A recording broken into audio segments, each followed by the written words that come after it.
بسم الله الرحمن الرحيم. عن أبي هريرة رضي الله تعالى عنه قال رجل يا رسول الله من أحق الناس بحسن صحابتي؟ قال أمك. قال ثم من؟ قال ثم أمك. قال ثم من؟ قال ثم أمك.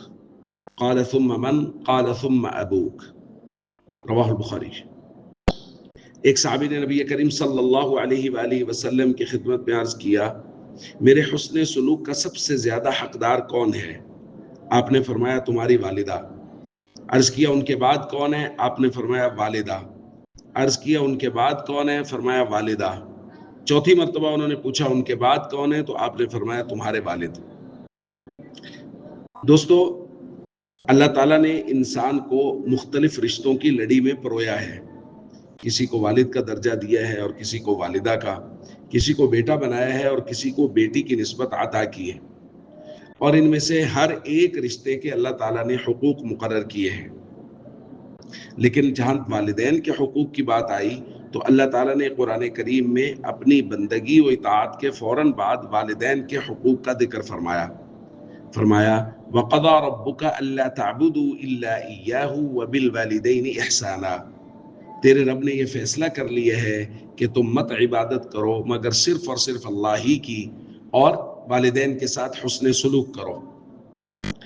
والدین میں سے پھر حدیث میں اللہ کے نبی صلی اللہ علیہ وآلہ وسلم نے والدہ کا حق زیادہ بیان کیا اور 3 گنا زیادہ بیان کیا، اس لیے کہ سب سے زیادہ محنت اور مشقت اور تکلیف ماں ہی برداشت کرتی ہے۔ قرآن کریم نے اس بات کو بھی بیان کیا ہے وَوَصَّيْنَا الْإِنسَانَ بِوَالِدَيْهِ إِحْسَانًا حَمَلَتْهُ أُمُّهُ كُرْهًا وَوَضَعَتْهُ كُرْهًا، کہ اس کی ماں نے اس کو تکلیفیں برداشت کر کے پیٹ میں رکھا اور تکلیفیں برداشت کر کے ہی اس کو جنم دیا۔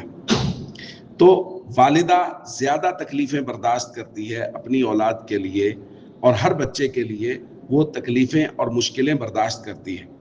اسی وجہ سے نبی کریم صلی اللہ علیہ وآلہ وسلم نے والدہ کے حق کو سب سے زیادہ بیان کیا، لیکن ساتھ ساتھ والد کے حق کو بھی بیان کیا کہ والد وہ بھلے بیمار ہے، بھلے تندرست ہے، ہر حالت میں وہ اپنے بچوں کے لیے کھانے پینے کا، ان کے علاج معالجہ کا وہ انتظام کرتا ہے۔ اسی لیے اللہ تعالیٰ نے جہاں اپنے شکر ادا کرنے کا حکم دیا ہے، وہیں والدین کی شکر گزاری کا بھی حکم دیا ہے۔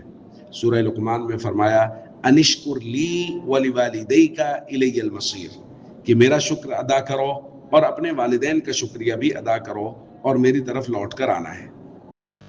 تو دوستو، بہت اہم اور ضروری بات یہ ہے کہ ہمیں والدین کی عظمت کو پہچاننا چاہیے۔ قرآن نے کہاں کہاں والدین کی عظمت کو، ان کی شکر گزاری کو بیان کیا ہے، اور اس کے بعد احادیث میں نبی کریم صلی اللہ علیہ وآلہ وسلم نے والدین کے حق کو بیان کیا ہے۔ ہمیں ان کے حقوق پہچاننے چاہیے اور ہمیشہ ان کے ساتھ حسن سلوک کرنا چاہیے۔ السلام علیکم ورحمۃ اللہ وبرکاتہ۔